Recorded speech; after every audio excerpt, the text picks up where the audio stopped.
sets of yellow lights at the top of what is called the Christmas tree. As a car moves into a pre-stage area, the lights blink on. Move up just another fraction. The second pair of yellows go on. Now they're ready to race. The starter, Buster Couch, flips the go switch. And then at the bottom of the tree, it is quick and it is noisy, and all God's creatures need a little protection from all that sound. Now we're ready for the funny car semifinals with Tom Hoover moving into his starting position near the tree against 30-year-old Trip Shoemake right there driving Johnny Loper's car. Trip Shoemake just beginning to make his move in late 1978. Qualified second fastest, 6.131 seconds. So he is a man to be reckoned with. It will be Hoover in the near lane and Shoemake in the far lane. And they move into the staging area. The winner goes to the finals.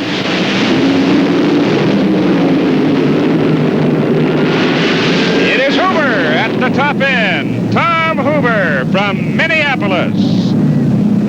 Right at 235 miles an hour, 6.24 seconds.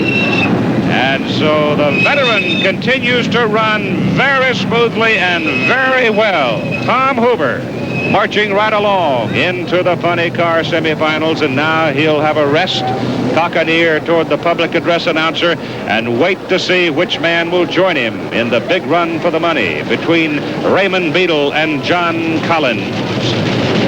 Raymond Beadle, at 35 years of age, a successful businessman with a string of performance centers driving the Blue Max car, won the 75 U.S. Nationals, beating Don Prudhomme, the only man other than Prudhomme to break 6 seconds in the funny car competition. John Collins, age 30, out of Long Beach, California, qualified third fastest among the funnies. He's been driving this kind of racing machine since 1970. He came strong at the end of 78. Now they move carefully into the staging area. The winner will go into the funny car final against Tom Hoover. Both are now staged. Collins got a little crooked. It's close. Oh, it is close. It is Beadle, the winner in the Blue Max. And listen to this as we take another look at the finish. Beadle, 6.278 seconds.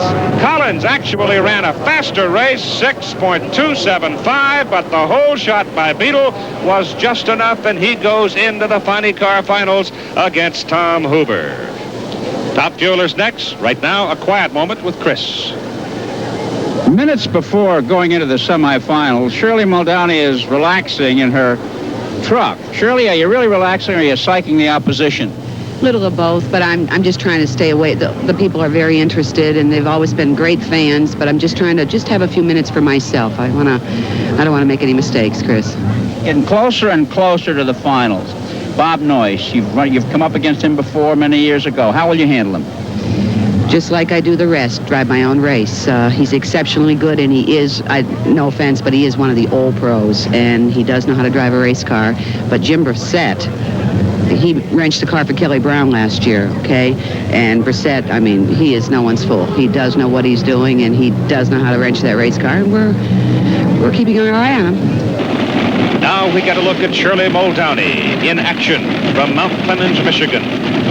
The first woman ever to win a major national championship. She was the 1977 NHRA Top Fuel champion. She runs in the far lane against Bob Noyce of Van Nuys, California, and Noyce, at 41 years of age, becoming quite a story in this 19th Winternationals competition.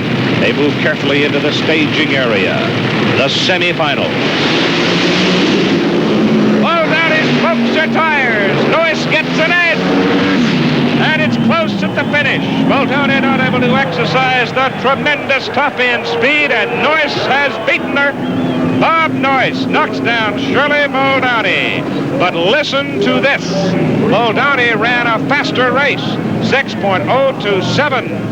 Against 6.032 for Noyce, but it was the start that decided it, and you can see coming off that 100-foot strip of concrete that Muldowney smoked her tires, and that was the difference in the race. And the quiet man, Noyce, walks over to Shirley Muldowney. He gets a firm hug, from a very nice lady, and he walks on toward the finals where he will meet the winner of the Gary Beck-Rob Bruins run, which we're about to see now. Rob Bruins from Bremerton, Washington. And Gary Beck, a native of Alberta, Canada, now living in El Toro, California. Fourth in the world standings in 77. He has not won a national event, though, since 1976. Young Rob Bruins, at 29 years of age, is a comer. He qualified 15th, but he's been running very, very hard. He won the Fall Nationals a year ago in Seattle. He won the 78 World Finals at Ontario with a 5.98 clocking. So he is quick. He will be in the near lane, and Beck will be in the far lane. They're ready.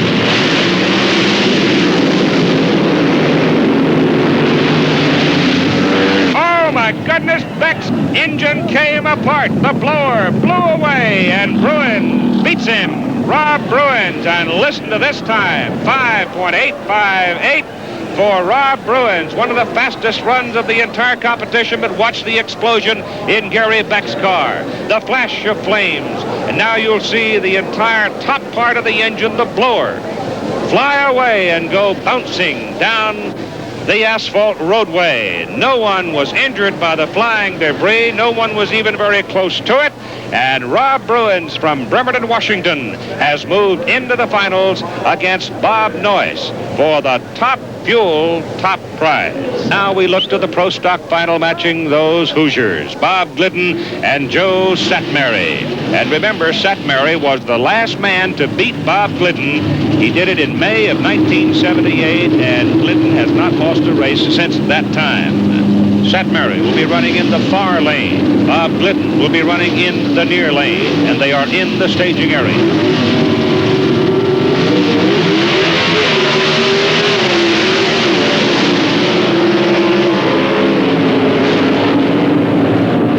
At the finish, it is Bob Glidden pulling it out to win it. Bob Glidden, the Pro Stock champion, his 21st career victory. Only Don Prudhomme has more. Wife out of the crew chief, sons Billy and Rusty on the crew, and he's the champ. Rob, your competition says that he feels you should be favored to win today. Do you think he believes that, or is that some psychology, perhaps?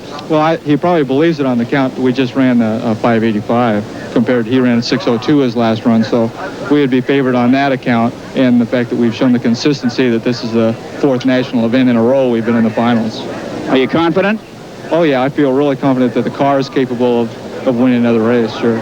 That is Rob Bruins' car. They're behind the truck, and they're thrashing and fretting over that car. It has not come around the corner and into the staging area.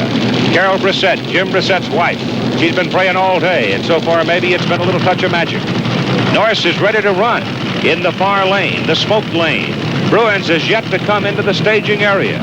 They're working on it. That may be it is. It's over. Rob Bruins will not answer the call. Steve Gibbs, the competition director, holding up his hand, says, go solo. And all Noyce has to do now is coast his way for a quarter mile, don't cross the center line, and foul himself out of it. And he is the top fuel champion of 1979 at the NHRA Winternationals. And what a story he has been throughout this national competition.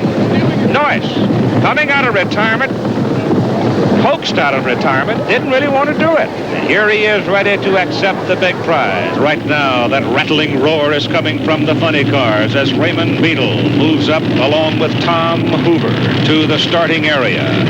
Beadle, who was the top qualifier among the funny cars, battling his way through an awesome group of competitors along with Hoover to reach this magic moment. Tom Hoover will be running in the left lane, nearest the camera. Right there in the showtime, the Blue Max, Beadle's car, is across the way. Remember that Beadle is the only man other than Prudhomme to break 6 seconds in this class. It is a bad start for Beadle. He's sideways, he's crooked, he's out of it. It's a waltz for Hoover.